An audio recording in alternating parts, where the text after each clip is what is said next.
Here are the essential things you need to know about the transmission in your car.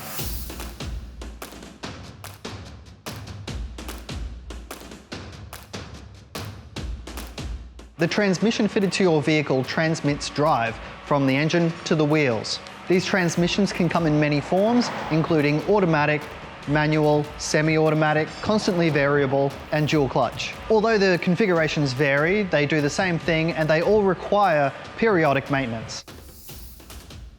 All transmissions are filled with certain types of transmission fluid, which provides cooling and lubrication of the transmission. Here are some common issues that you might find with your transmission. The engine light might be on the dashboard, vehicles struggling to accelerate, shuddering coming through the vehicle when driving, grinding or clunking noise coming from the vehicle may have no drive, or you may struggle to change gears.